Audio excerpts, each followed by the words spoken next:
Ladies and gentlemen, welcome to virtual DragonCon quarantine panels. I totally butchered what we've been calling it this whole time. Quarantine panels on the American Sci-Fi Classics Track. And because it's the most wonderful time of the year, Halloween season, we are doing panels with a little bit of a horror. Like we're kind of veering off into the horror genre, which is really, in a lot of ways, basically just sci-fi stuff. We're just taking over everything. It works out great for us. It works out great for us. So I would like to introduce our panelists to tonight talk about our favorite zombies. And introducing first, because we got half of our panel, 50% of our panel, never before been on an American Sci-Fi Classics Track panel. So first I'll introduce the other 25% that has been on panels with us before. Right below me, one internet below me, my co-conspirator. Keep up doing that, Joe. There we go. Now, hands Joe. It had it perfect until it wasn't. Yes, that's our track in a nutshell. So, Gary Mitchel. Hello, everybody. My name is Gary Mitchel. I am, as he said, the co-director of the American Sci-Fi Classics Track. I'm a writer, reviewer, podcaster, blogger, ballroom dancer, and horror fan since before I could walk. So this is the month that I'm the most happy. Indeed, and going counterclockwise, one internet away from Gary, Samantha. Hey, so hi, I'm Samantha Bryant. By day, I teach middle school, so I would argue that I know a lot about horror because of this. And I'm also a novelist. I write some horror, but best known for my menopausal superheroes series. That's so good. And one internet north of her, all these geographical directions are definitely correct. One internet north of her, Jason. How are you, sir? Good. How are you? I am Jason Gilbert. I'm the author of the Cold Stone Files series with Falstaff Books. It's about the son of the Wolfman who investigates real crimes, tends to get beaten with a rolled newspaper when he's been a bad dog.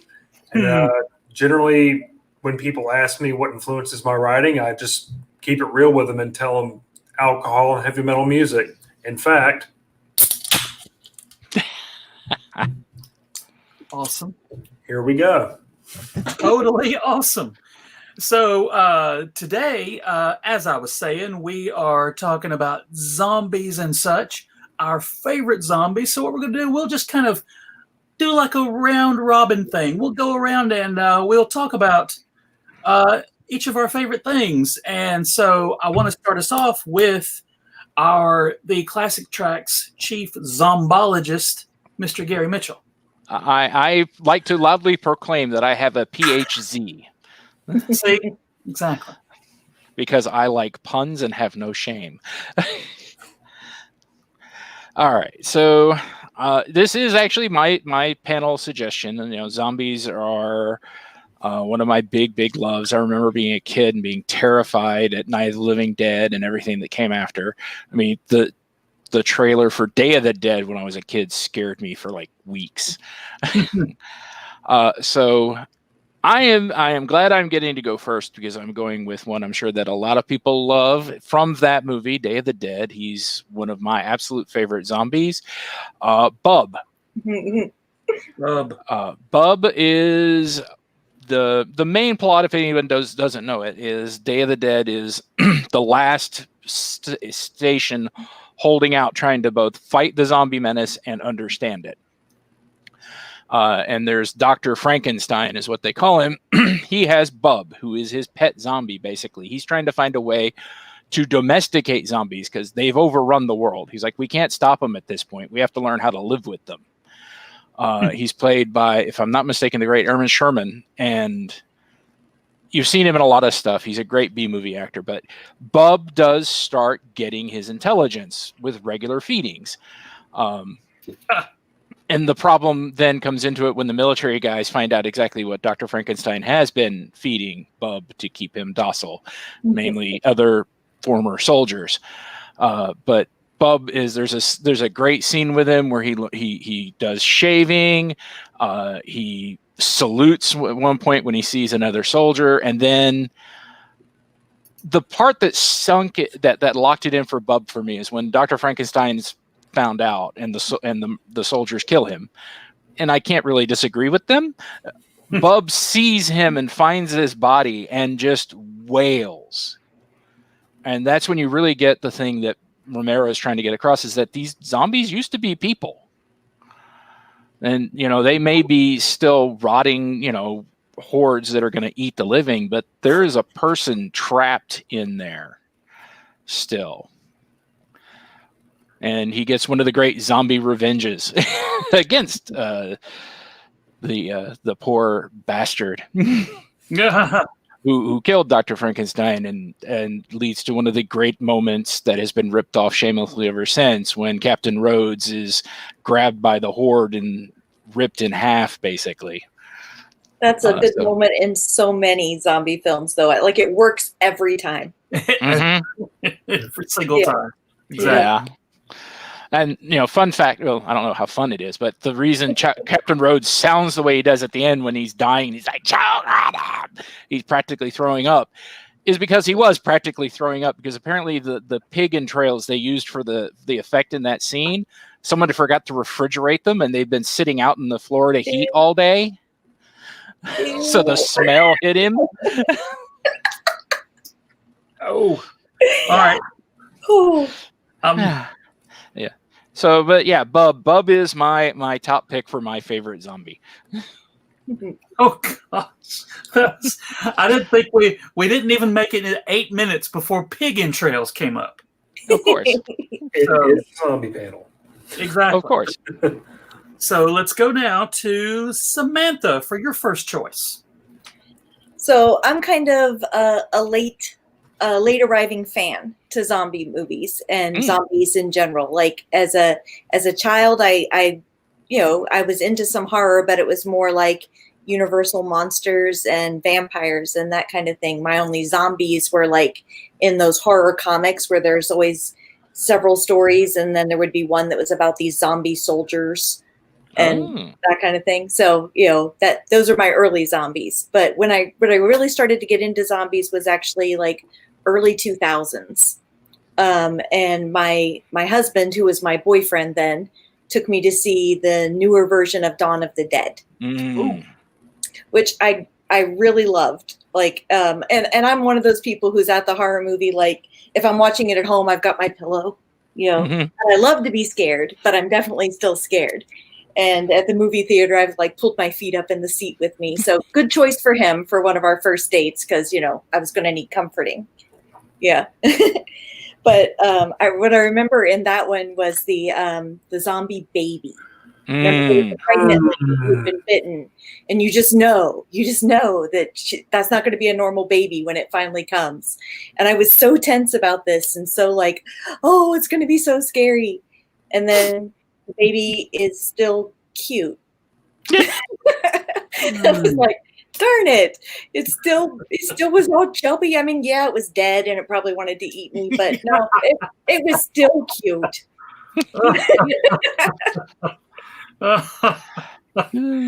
Yeah, it was dead. Yeah, not a lot of people have the courage to go zombie baby, but you got to figure that's something that's gonna happen in the zombie apocalypse. Yeah, and I don't know what they could have done really to make it scary and still make it seem like it was a baby. There's a reason babies are cute, because otherwise they'd never survive infancy, because they're terrible. They're messy and stinky and lots of work, even when they're not zombies. The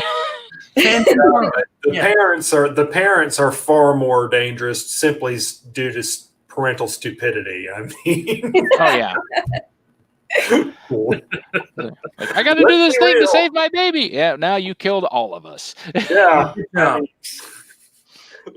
Yeah, I remember Z Nation in its, I think it was the first or second episode, had a zombie baby as well, but they went kind of the comedy route, and it was like fast. It was like trying to fight a spider monkey. I haven't seen that one yet.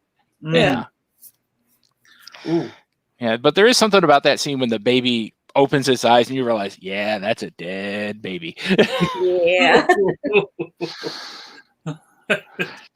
I guess the mom should just be grateful that it still waited to be born instead of just Sure. eating its way out.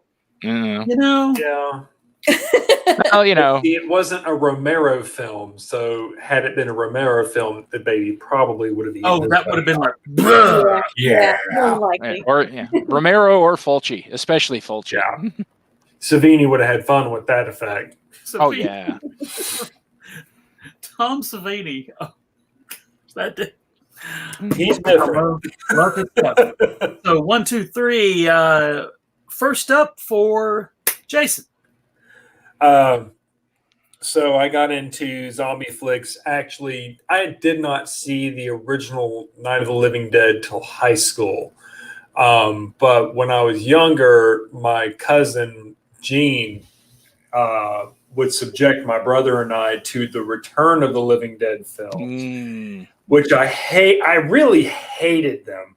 And for the longest time, I thought it was because they scared the shit out of me. No, it wasn't. It was because I didn't figure out till later in life. I found them stupid because zombies talking and giving off wisecracks and are completely unkillable just didn't ring for me. And then I see the original Night of the Living Dead on VHS in my junior year of high school. I'm like, yes, that's it. And my brother had Dawn of the Dead and Day of the Dead, so of course I spun those. And probably the zombie that keeps coming back to mind for me, even after, all of the other zombie things we've seen, Walking Dead, World War Z, and blah, blah, blah, Resident Evil, is Roger in Dawn of the Dead. So that scene where, Peter's sitting there in the room, he's waiting, it's coming, and then the blanket just falls down and there's Roger just staring at him. And that, for me, that scared the hell out of me more than anything, because it's that moment you're sitting there going, so what's he gonna do? Put yourself in that room. You're in that room. It's you and that dude that you used to know, that you used to be buddies with, and now he's a walker. And I mean, how do you deal with that? I mean, we've had to deal with people we love dying and we don't have them anymore. Peter has to deal with Roger dying and he's still there and still moving. So it's not only he has to deal with Roger dying, he has to dealing with Roger who's not Roger anymore. So that scene, just on so many levels, that one really got under my skin. It's like, how do you deal with that? The zombies that get me tense, though, are the runners. Because for years and years and years, we've had these zombies that shamble, and you think to yourself, if we had a zombie outbreak and things happen, they're slow. I know what I can do. I mean, that was always the joke. Right. I'm an armchair samurai ninja. I can take care of this. But then you turn on World War Z and you see these zombies that not only sprint, but they actually tackle people and writhe around on them, or they pile up until they get up and take out a helicopter. Oh. And your first thought is, how do you deal with that? But even in the face of that, my mind always goes back to that image of Roger when the minute that blanket falls down and he's just, staring at him. That just, to me, that still, how do you handle that? What do you do? So, well, not just in zombies, but in all kinds of horror, that's such a theme of like the person that is someone to you is then not themselves. They've been changed and now they are dangerous. And you as the protagonist in the story are like, so do I just kill them because clearly they're a monster? Is there any hope? Do I try to save them? Am I just going to get myself killed? And those are great tense moments. Yeah, that's one of the things I loved about The Walking Dead in both the comics and the TV series. When we get to the farm and we find out that they've been stuffing the zombies in that barn because they hold out hope of recovering. There's got to be a way to undo this, and every time, and it's happened a few different times in two different in different zombie movies. But I think that one, Kirkman really nailed it. Of the whole of, we're going to do this and it's a bad idea and everybody's going to die because of it. But the show, I think, and this is like one of the very few times I think the show did it better. So the Sophia zombie, and maybe it's because I'm a dad of a little girl who was that age at the time that aired. Oh, no. So this whole thing, it's like, what happened to Sophia? What happened to Sophia? And then the barn door opens. To me, that was worse than the zombie baby, because the zombie baby, you've not really had, yes, you love that baby more than anything in the world, but you've not had a lot of time with that baby. So you haven't, it's not only with Sophia, it's not only do you have that instinctual love for that child, but you've also spent years getting to know them as a person. So now it's a double whammy that Carol gets to see Sophia come out of the barn. And by the way, if this is spoiling it for you, there's a statute of limitations on this. So sucks to be you. That got to me on a different level. I wouldn't chalk it up there because my mind still, when you say zombie, goes right back to Roger. But that one was rough. That was probably, even after every episode of the show, that was probably the roughest scene in the entire series for me. Yeah, the children turned evil and unnatural get me in a lot of things. Like in Dawn of the Dead, the very first, the second version, the one that I watched with my husband. That little girl at the beginning. We see is a little girl. Yeah, right? We've met her, and she seems like such a charming young lady. And you're like, oh, isn't she neat? And then she comes to eat them. And when a child actor can do that well, do that stillness that is so unnatural to children who are just not still. That'll give you a shiver for sure. Yeah. Oh yeah, that's. Like you said, it's that existential horror. It's bad enough as a parent losing your kid and then losing and having it come after you. I mean, that's always been one of the big things that one of the things you can almost always count on for a zombie movie. If they've made a safe place, it's very safe. They've built this little community. That one of the things that almost always you can count on is the writer needs a way to bring the horde back in. Is somebody they loathe and somebody they like gets turned, and we have to let so and so in, and let's just let this one person in. Right. Yeah, sure, it'll be fine. What's going to be your knee jerk? I mean, you're not thinking rationally at that point. You just lost. Hell with it. Let's just keep with the kid. You just lost your kid. And you are now dealing with that loss. And the idea that there are walkers out there is gone for a minute. That's a complete back burner because you're dealing with that grief. And then they show up again. Your knee jerk is going to be, oh God, you're back. My grief can be over. I don't have to deal with this anymore. Things can go back to the way they were. And that can be kind of a really strong mindset. I mean, look at what's going on now. The minute things seem like they're kind of normalized, people go, okay, cool, we're back to normal.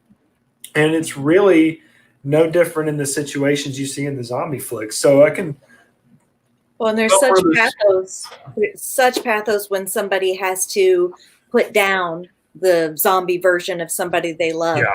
Like even in something that's kind of comedy horror, like Shaun of the Dead, Yeah. When he has Yeah. to take down his mom, you're like, oh my God.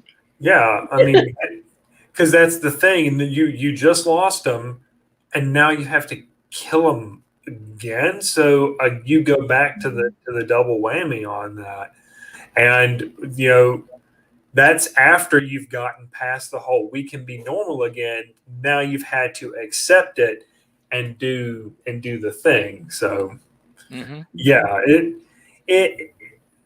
If anybody ever lives through one of these stories, they're going to need some serious therapy. Oh yeah. I think that's therapy or watching this. You have to live through it first. That's a book series I now want, like Jim Jones, therapist in the zombie apocalypse. Well, I mean, the novelization of World War Z. Oh yeah. I mean, that was nothing but post-zombie apocalypse interviews and whatnot. And the only thing that pissed me off about the movie was that the way I understood it was after the zombie apocalypse, but then when the movie picks up, it's happening again. And in the cut that I saw, I guess it's the theatrical cut, not the director's cut, they alluded to Brad Pitt maybe having dealt with this before, but there were throwaway lines that didn't make any sense in the context of everything else that was going on. So that's kind of a story I'd like to see is, the zombie apocalypse is over. We've moved on, things have normalized again. And now the world looks absolutely no different than any other day. And then it starts to happen again. How do we deal with that? Are we as prepared for that as we think we are? Or did we think it was over and decided we didn't need to prepare for a second wave? Everything's fine. Oh yeah. I could go on for like an hour about the differences between the book and the movie of World War Z. And if you haven't read it, Max Brooks' first book he did before World War Z, the Zombie Preparedness Guide, I love that. is phenomenal. But yeah, that's one of the things I love. And if you ever get a chance, and they thankfully, when it first came out as an audiobook, it was abridged. But when the movie came out, they did a full unabridged audiobook with different actors reading the different characters that the guy interviews. Nathan Fillion is in it, Richard Dreyfuss, Mark Hamill. Oh wow! It's if you enjoy the movie, and especially if you enjoy the book, it's well worth picking up the audiobook. I'll have to check that out. I've read it, but I didn't do it as an audiobook. I read that one in paper. See, I need to get that audiobook. Just Mark Hamill. Hamill. Shit. Yeah. Mark Hamill plays the soldier who is at Yonkers. That's awesome. Yeah. Wow. So, Joe, what's yours first? We're going to go to we'll go to a couple of comments on our in our chat room, but first, I wanted to present the first one on my list.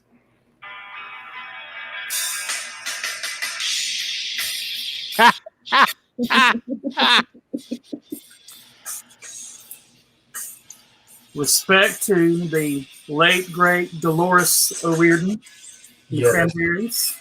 Oh, the cover that they just Wolves? Bad Wolves. They did the Bad Wolves. That was amazing. And funny story about that. She was actually supposed to do that. Oh wow! They were going to play, and she was going to sing the vocals. And when she passed away, they went forward with the project as a tribute to her. Oh, neat. Yeah. But now let's go to I had somebody. Thanks for bringing the room down, Joe. Well, somebody was going to steal it from me, so respect. This panel got metal. Exactly. I mean, okay, zombie. Well, kind of. More of a dang. That's so awesome. So first up, let's here's a comment from one of our frequent panelists and friends. Sugar Hill, is that I am unfamiliar with. I am unfamiliar with it as well, but now I will have to track it down. Yeah. Leave it to Sherman. Come on, Sherman. But from 1974. How did I miss this? Sherman has stumped the zombologist. Oh, I figured it was a movie within the last 5 or 10 years, but no, this is a blaxploit. Oh God, it's a crime. I haven't seen this. It's a blaxploitation zombie film from 74. Ooh. I may have to turn in my card. That sounds awesome. Well, you could spend this weekend fixing this hole in your education. Yep. Absolutely. Yep. Thank you, Sherman. Wow. Sherman, I love it. Now let's go to a buddy of ours, Jerry Chandler. Oh God, Jerry. I believe Jerry. so much of my torment.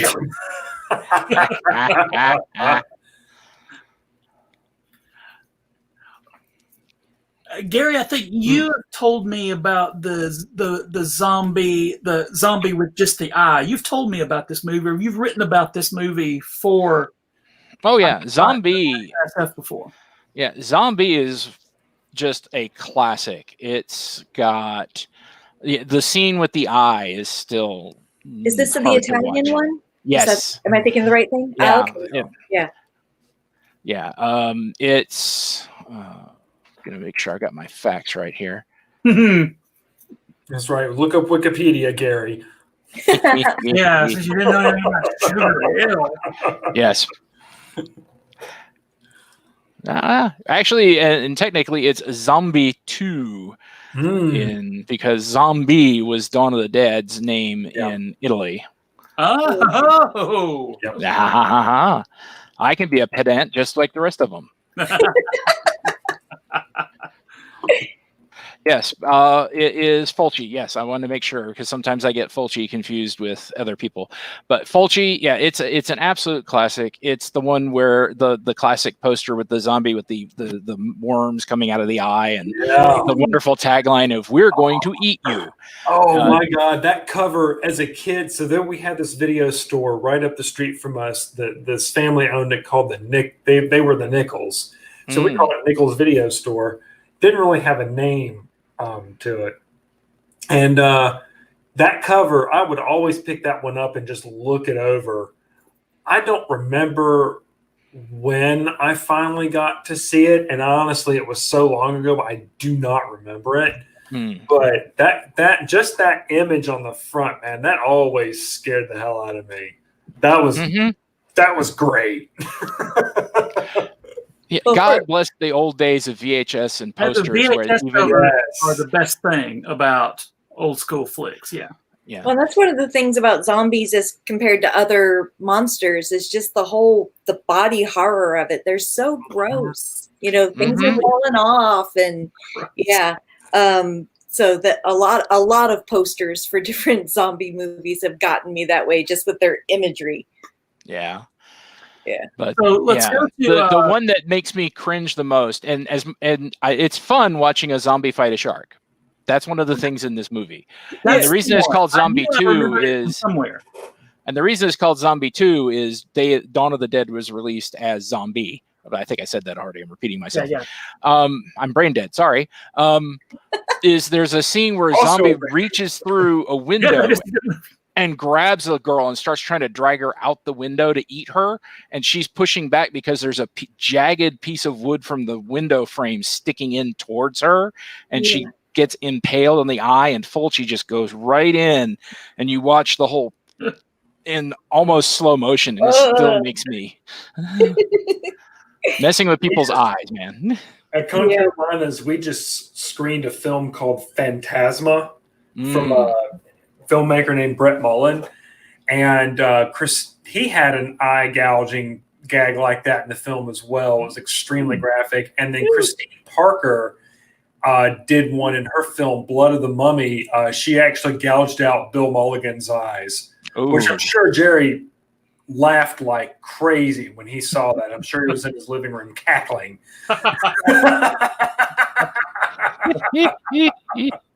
And I think Bill himself actually did the effect, so I know it has to be gory. Yeah, and as to his question about favorite new zombie take, Warm Bodies is good. Okay. That's Romeo and Juliet again. Yeah. And you steal from the best. Yeah. But I mean, there haven't been too many new upgrades in zombies, but I will go with I can't pick. I love them all. I'm going to go with The Girl with All the Gifts. Oh, seen that's that one? good. Oh, Great movie. I've got. Yeah, it Great was a movie. fantastic book, and when I managed to hear that it was a good book, but not hear too much about it. So when I read it, I didn't know it was going to be a zombie story, and that made it utterly amazing. I wish I could tell people to read the book without telling them what it's about, because it's better if you don't know going in, and then you get that surprise of the reveal. But they did a beautiful job with the movie. Mm-hmm. You got Glenn Close in a zombie movie. Mine was 28 Days Later. That movie, Yeah. I watched it when it came home to DVD. I rented it, and that movie scared the hell out of me. I mean, I loved it. Yeah, when I was looking around thinking about what to talk about here, I watched again that scene where the dad looks up and the bird gets blood into his eye, and it's like so fast. The transformations are never that fast, and it was so shocking. Right. Oh yeah, and it's dark. Not only just in the storytelling, but just in the cinematography. So there's so much going on screen, you can't really see what's going on. But damn if you can't hear it. And if you've got a good surround sound system, it's all over the room. So you can't tell during those scenes where it's coming from, because it's literally coming from everywhere. That I've seen it one time. I need to watch it again. And the reason I saw it one time was because I was like, do I want to make myself sit through that again? Because it's a hard watch. Not in a negative way. I mean, don't misunderstand me, but it's a hard watch because it doesn't pull any punches at all with the gore, with the storytelling, with where it's willing to go. It really doesn't. I didn't watch 28 Weeks Later. I saw a couple of scenes from it, and I'm like, it's not as impactful. Those scenes I watched were not as impactful to me as some of the moments that I saw in 28 Days Later. Yeah, when you say 28 Days Later, you think, well, this I did not expect from a Sandra Bullock movie. Oh, Joe. Yeah. And that's what actually one of the fun things is we like to talk about, in 28 days, 28 weeks later, bringing us the fast zombies, which, Return of the Living Dead started that. That was, yeah. But there's Jonathan Mayberry, wonderful writer, got one of his big starts. He wrote Zombie CSI. And it was basically, he went to a bunch of different people. He went to doctors, he went to military people, he went to all these different police departments saying, what would happen? What would be the reaction of your medical team, police team, whatever, if zombies happen? And he was very pleased and scared that everybody he talked to had a zombie plan. But yeah, the general consensus is slow zombies, unless we're really, really unlucky, a slow zombie outbreak, we will probably be able to fight that down. Mm-hmm. Fast zombies were screwed. Nope. And that's the thing. So I moderated a panel with Sean McGuire at MarsCon, and I love Shannon to death. The best thing you can do if you ever moderate Shannon is just find that right question. That is the easiest panel you will moderate. You will find that one question, and then you just sit back, just like, and you just let her go. And I don't even remember what I asked, but she looks at me and she goes, "Are you for real? Really? Is this where you want to go? Okay." And then she proceeds to scare the hell out of a completely full room of attendees. You could hear a pin drop because she apparently helped the CDC write their zombie apocalypse protocol. Oh. And it is not going to be like what we see in the films with, people rising from the dead and whatnot. It is going to be a strain of flu. Stop me when this starts sounding familiar. And what is going to happen? There is apparently a strain of flu. It was an H1, I can't remember, like H1N23 or something like that, but they have it there. And apparently when people get infected with it, they go into kind of a delirium and they get really lovey and really huggy and kind of, it's almost like they're that really funny drunk that's just kind of affectionate. And it's intensely contagious. Like if you come within contact of that person, you have it, period. And it hits you like that. And the protocol apparently is the methodology that they can use to legally kill as many civilians as possible to keep this thing from spreading to a global pandemic before it consumes the entire planet. That's the nutshell. She went on for a half hour. And, I mean, I'm not even kidding. In a panel room at a con, you could hear a pin drop. Wow. And that was like 50 or 60 people crammed into that room. All of them looked like they had just seen their worst nightmare. It was hilarious. I love that woman. Well, she is, as they say, a delight. She is, but I mean, what she was saying, she knows her stuff, and she knew those codes for each one of those different types of flus, man. And when she rattled off that one, said, "This is what this one does, and this is going to be our zombie apocalypse." And then we look at things now, and it's like,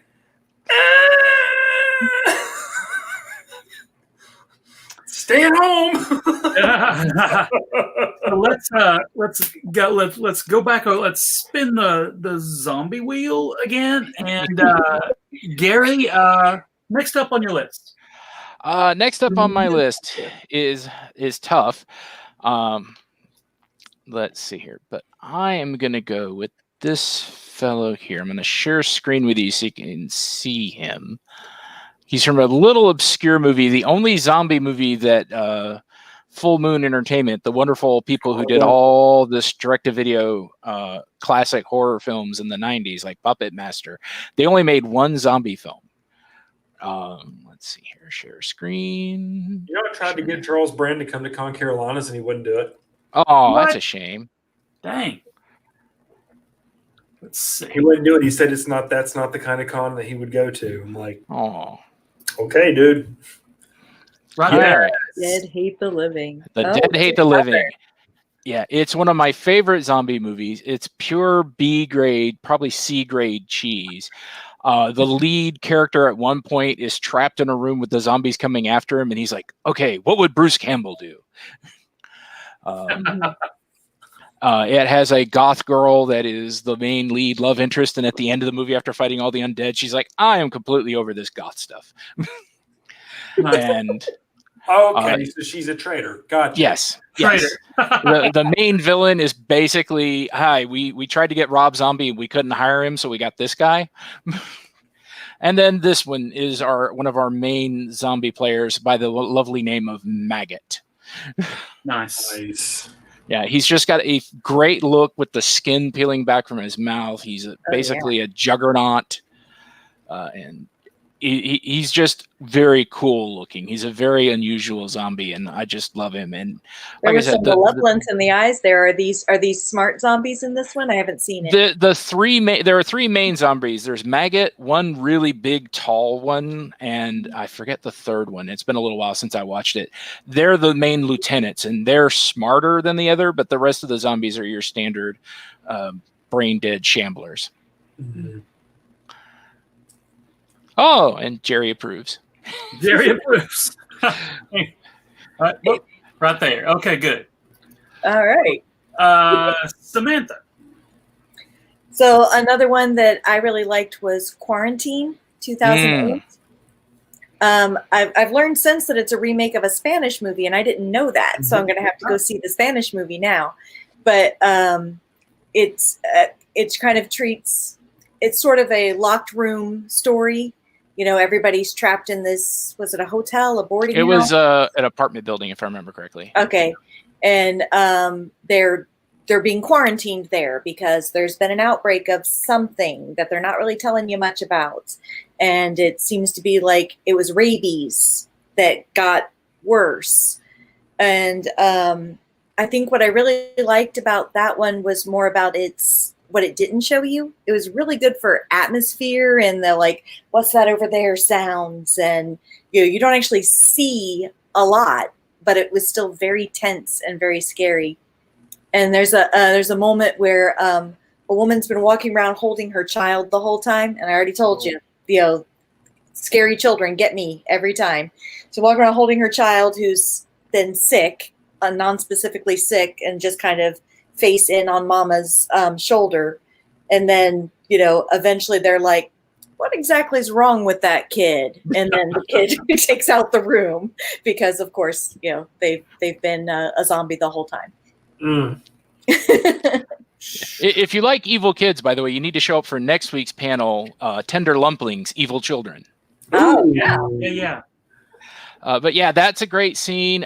The scene that I knew I was in for a wild ride when I saw Quarantine was near the beginning when they first locked the building down and the one guy comes plunging down that stairwell, that gap between. It was just like. So up next, Jason. Yeah. What's the question? Oh, your next favorite zombie. Yeah. My next favorite zombie.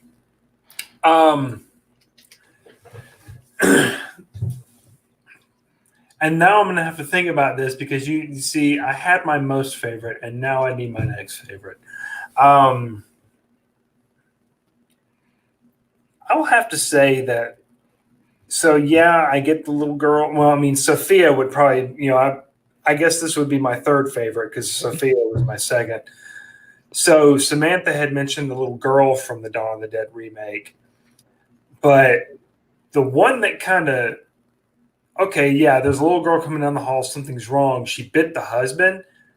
How fast he changed and just how feral they went. That kind of shook me a little bit. And then he chases her out into the street. And then ends up just running off when he sees, easier prey. But that was probably one of the cooler zombie transformations I've seen. But I think the coolest one I've seen, World War Z, when Brad Pitt decided to start counting how long it took for someone to turn once they'd been infected. So the guy gets tackled and writhed on by the zombie, and she takes off. He's laying in the street, and Brad Pitt starts going 1, 2, 3, and then the guy just starts flailing around, and then he just does this. I hope it was CGI and a human being can't actually move like this, but actually flips over and takes off down the street like a wild cat. And I woke Melissa up. She was asleep on the couch. She had passed out on the couch, and I didn't want to wake her up to tell her to go to bed. She was screaming in horror. Yeah. So I'm sitting at the computer, and this dude does that, and I said, "Oh shit!" Zombies are not supposed to do that. No. You're not wrong, Gary. How screwed would we be? And she's going, what happened? Nothing. Just watching the movie.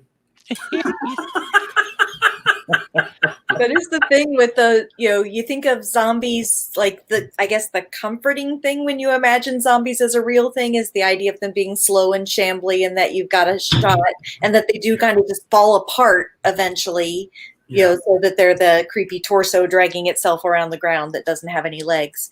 That I liked that too. But, when they're fast, when it seems like the virus gives them additional strength and speed and dexterity, that's really, really scary to contemplate. Yeah. And see, that's why 28 Days Later got me so bad, was because it's a combination of both of those. They're fast, they're stronger, they're crazy. And then eventually they start to slow down and starve out and eventually fall apart. But then the question becomes, well, how long does that take? Okay, cool. You found a safe spot. You're good. You're not going to have problems. How long are you going to be stuck there? How long can you hold out? Yeah. And how long? My brother and I had this conversation years ago. He made the comment. He goes, in a zombie apocalypse, if the dead rise from the grave, we're in massive trouble. We are screwed, even if they're slow ones. And I was like, well, why is that? If they're slow, we just take them out. He goes, think about it. There are a whole lot more dead people than there are alive people. If they all start getting up and walking around, it doesn't matter how slow they are. Because if you'll notice in all these zombie movies, even the Paul Anderson Resident Evil movies, the deaths aren't necessarily an individual zombie hunted down and killed this character. They got swarmed. So they might take out 2 or 3, but while they were busy taking out 2 or 3, they didn't notice the other dozen sneaking up on them. Yeah. So, yeah. Yeah, that's the threat in a slow zombie apocalypse, is the fact that is numbers. And Max Brooks points this out in both his books of it's total war against the undead, which is something the living can't do. Every time somebody dies, they've switched sides. Every loss for the human side is a gain for the zombies. Yeah. And so it's just eventually it's like, 1 zombie, not really a threat. 2 zombies, not really a threat. 300 zombies. That's a problem. Yeah. A little bit. That's the big thing, is like if we can nip it in the bud early enough. Yeah. But see that's the thing though, in your traditional zombie, if someone gets bit, they're gonna die, brain pan them and you're good. That's why I didn't like the Return of the Living Dead series, because those characters were overpowered. So now you have this perfect killing machine. For me, it just kind of made that could just be a really short 10-minute film. Zombies outbroke. You can't kill them. Everybody dies. The end. The end. There's not much story there if there's not hope that you can actually win. Even though most of the zombie movies we lose, the tension comes from the hope that you might not. Well, right, because it builds that false hope. That false hope that you're going to fall for every time, because we're all human except Gary. And the Return of the Living Dead films just kind of took that away. So at about the 30-minute mark, you're just kind of numb. And it's like, okay, moving on. Yeah. What was zombie movies, I think, as a genre might have been, and I do not know if this is true, it seemed, in my experience, they were the first ones that ended poorly for the protagonists. But I did not see the original Night of the Living Dead until I was with Gary watching it at Dragon Con at midnight one year. So I have not recovered. Yeah, and it's the one that really does point out, as Jason was pointing out, the real terror as well is the reason the slow zombie apocalypse was spread is that it's people you know.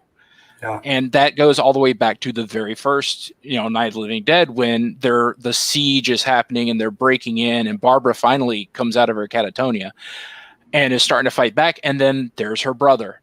Yeah. And in the Tom Savini one, it was her aunt, I think, that she encountered out there or something like that, or her mom or something. It was, I think it was just some lady, but it was the way it was holding the doll just kind of broke her down. Yeah. Yeah, and all the love to the Tom Savini movie. Oh, it's the Tom Savini version, which he mainly made so that George would get paid. Because I don't know how many people know this story. They when they did the original, I forget the original title off the top of my head, but then the distributor decided to change it to Night of the Living Dead, and cut and put on the new title card, and they forgot to put the copyright logo on there. Yep. So the Night of the Living Dead went right into public domain, and George didn't see a cent. Yep. Sheesh. That's a whole nother story. That was well before Larry Zerner went into copyright law. So, throwing that out there. And even to this day, the black and white Night of the Living Dead is... I showed it to my daughter a few years ago, and she found it kind of boring. And I think it was more because at the time she was like 12 or 13, and that's not an age where you can expect anybody to sit there and really invest in what's going on in a film between the lines. And Night of the Living Dead was very much between the lines. And the reason people panned that film so badly back in the day, the critics did, was all the gore and the violence and the depravity that didn't really exist on screen. That was in your head, dude. That movie was only slightly more bloody than the original Texas Chainsaw Massacre, which was almost not bloody at all. Yeah. So they're both very heavily implied gore until the fuel pump blows up. Then it gets a little gory. Well, but even then, yeah. Yeah, I mean, and that's when you've got something there, when you've got an effective story you're telling there, is when people are freaking out over shit they're not really physically seeing on screen. It's up here, but it's so vivid in their minds that it's like whether or not they're seeing is irrelevant. It happened. And so I think that's why to this day, even the original Night of the Living Dead holds up. It holds up well. Yeah. Even by today's standards. Yeah. I was very fortunate to get to see it when they did the anniversary re-release Fathom events about 2 years ago. And there was nothing like seeing that on a big screen. But it's still effective. I mean, the first time I watched it was like on a 10-inch black and white, and it still scared the crap out of me. So, yeah, but the real terror in Night of the Living Dead is the conflict between the two main guys. And who's in charge? Again, people are the real monsters. Yeah. But Gary, one zombie that I wanted you to talk about is Tarman. I love Tarman. He is from the first, the Return of the Living Dead. I love that movie just because I think it's a great horror comedy. Horror comedy is very hard to pull off. Yeah. And the Tarman is the OG zombie in that movie. He is in the big metal tank. So he's completely emaciated. He's covered in the black goo, which is why they call him the Tarman. And the genius thing they did is they got a contortionist who's like this big around and put the stuff over him. And because he is so thin and a contortionist is able to move in such ways that he looks like he's a falling apart, barely held together mass of bones, that just watching him walk around is creepy as hell. And the first time he speaks was in the movie, the oh shit, things have gone off the rails. These are not the zombies we're used to.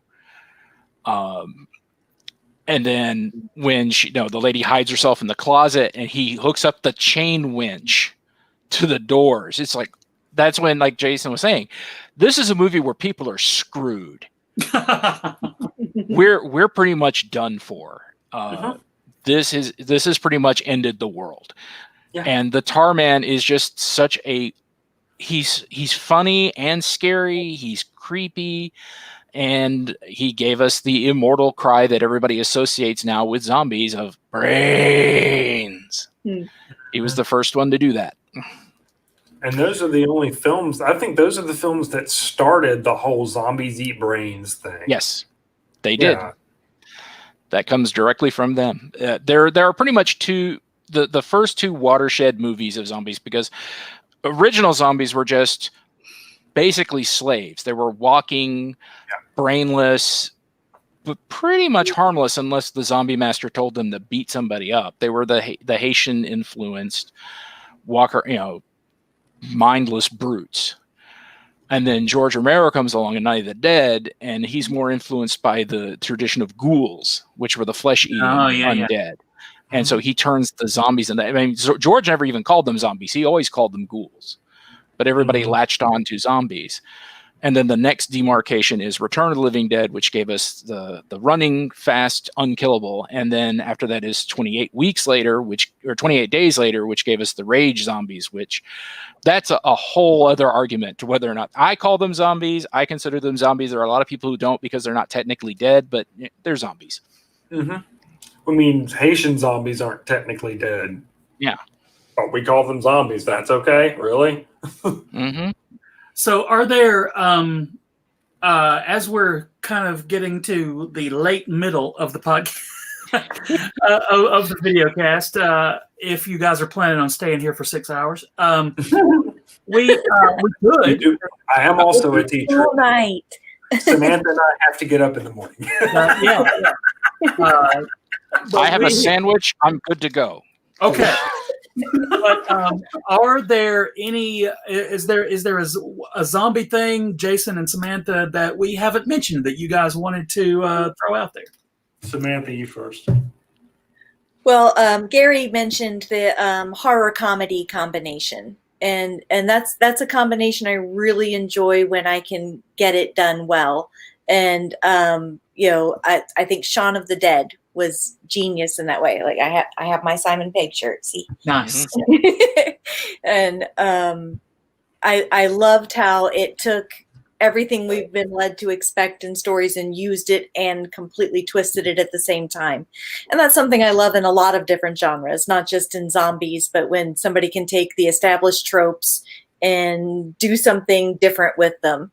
And when something can be comedy, but it's not exactly just making fun of it, it's making fun with it. Yeah. I think that's the line. It's like if it's just straight up parody where it's trying to make the thing look like it was stupid in the first place, that's not for me. That's not what I'm looking for. I'm looking for somebody having fun kind of within it. And so that one, Shaun of the Dead, was a big one for me like that. Warm Bodies was that way a little bit. Somebody mentioned that in our comments at some point. Yeah. That's got some comedy elements as well. And Zombieland, and all of those have comedy elements, but they're still zombie movies. They're not parodies straight up. Yeah, Zombieland has one of the best opening scenes in ages. Yeah. It just, that is the opening, from the opening scene all the way through the opening credits, it's just genius. So, Jason, you got one? More? Mine kind of steers away from movies. So the video game industry has been trying to nail zombies for,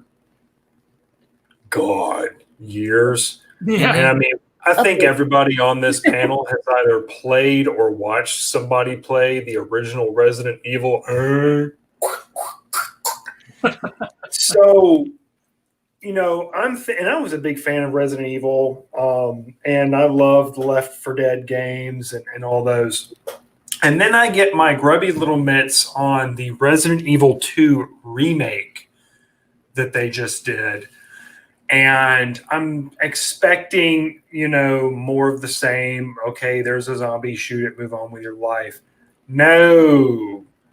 So if you want a simulation of how you think you would fare in a zombie outbreak, you need to play that game, because they kick the doors wide open on that one. So you may hear something off in the distance in the shadows, and you don't think anything of it. Now you're getting chomped on.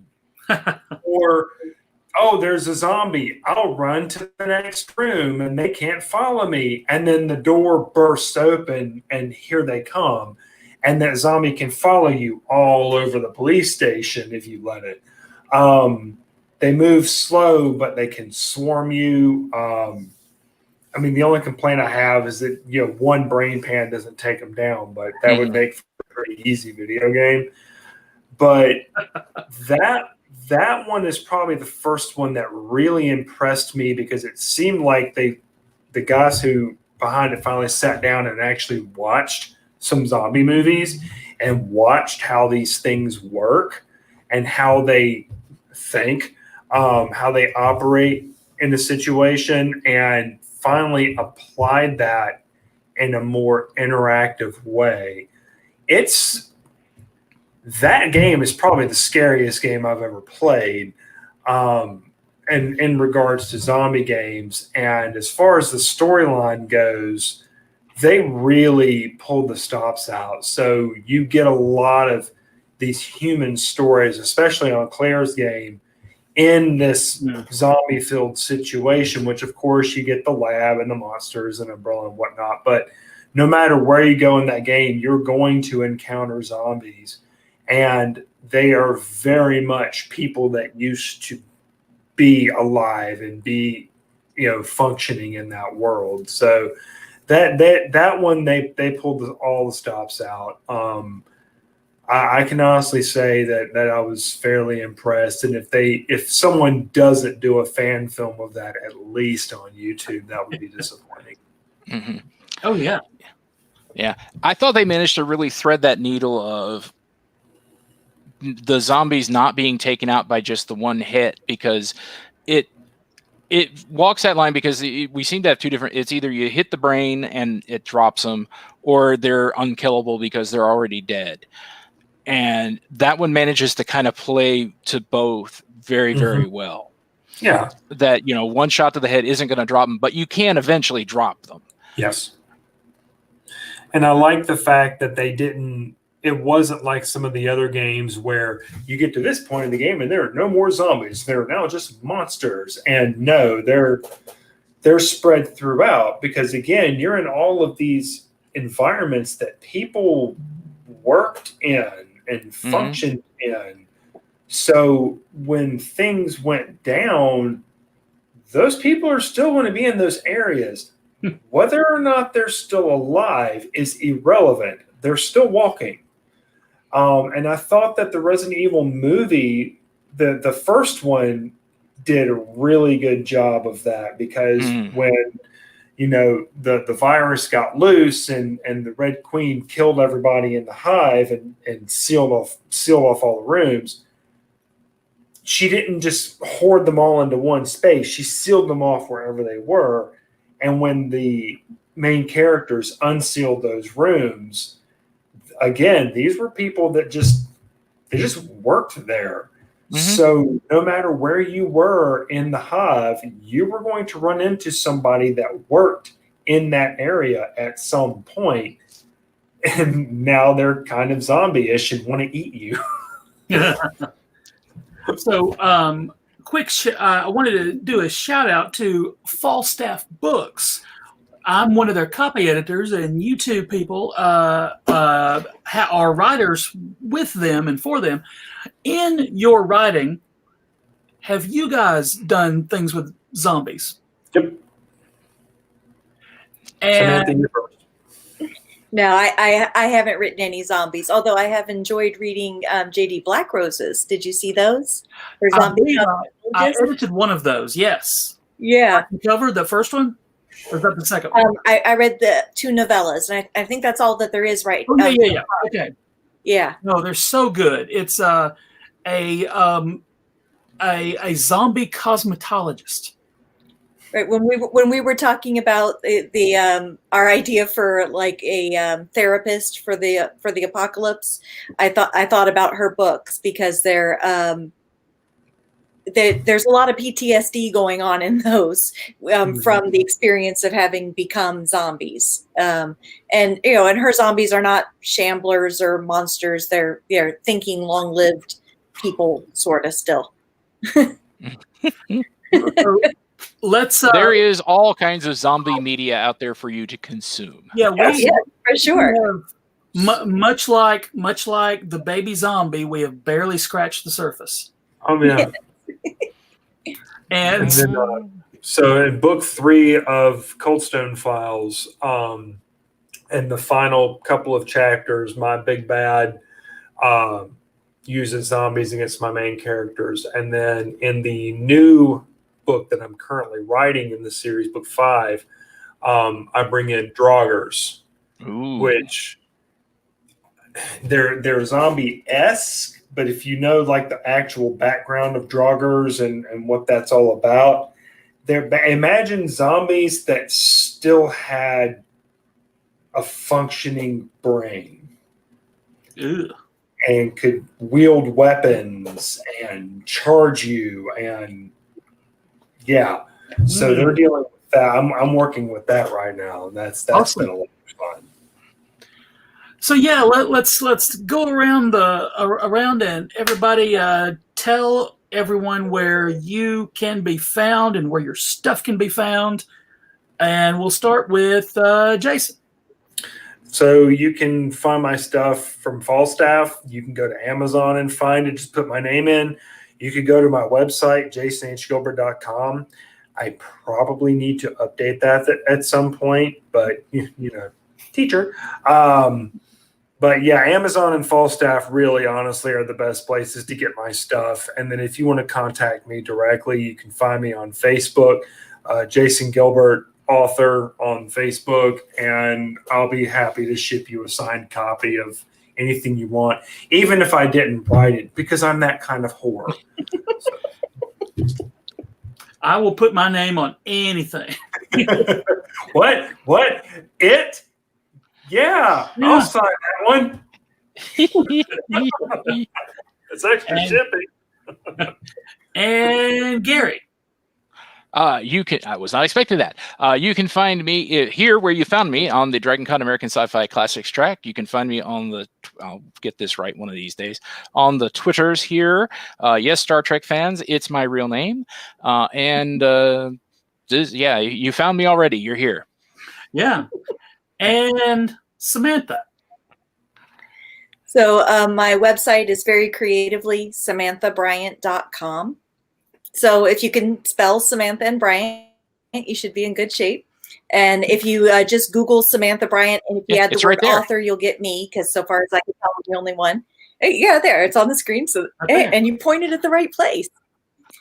My books are on Amazon, or you can ask for them from your favorite bookseller. So awesome. Guys, thank you for coming and hanging out with us. We love doing this kind of thing. I understand there's things going on in the real world right now, but who cares? The real world is stupid. Mm-hmm. And you guys hung out with us for a little while, and that's what we love doing, and that's what we love doing for and with all of you people. So as Gary was saying, if you found us on the YouTube, you're in the right place. On the American Sci-Fi Classics YouTube page, we've got I think 3 dozen or more at least an hour-long panels on our YouTube page that you could just abandon work and all your responsibilities and watch those. And then join us on the Facebook at facebook.com/groups/American Sci-Fi Classics, where we do fun stuff all the time. And I wanted to close us out by mentioning a zombie movie that we had not mentioned before. And I think this is personally Gary's favorite zombie movie. This is Weekend at Bernie's 2. Right there. It is technically the scariest zombie movie I have ever seen. Thank you. Yes, me too. I also want to give a shout out to Jerry Chandler for hanging out with us. Fido, great movie. Yes. And Sherman Burris. Yes, Oh my Sherman, God, yeah. I love you. But that's all we got, ladies and gentlemen. Thank you very much for hanging out with us. We will be back next Thursday, and we're Send more panelists. Yeah. Hey. And we're gonna talk about evil children. Yo. And Damien, put the dog down, Damien. guys, thank you very much. Play with us. Join us next week when Gary will say, Come play with us. "Why? Why is that how it ends?" Come play with us. Ah!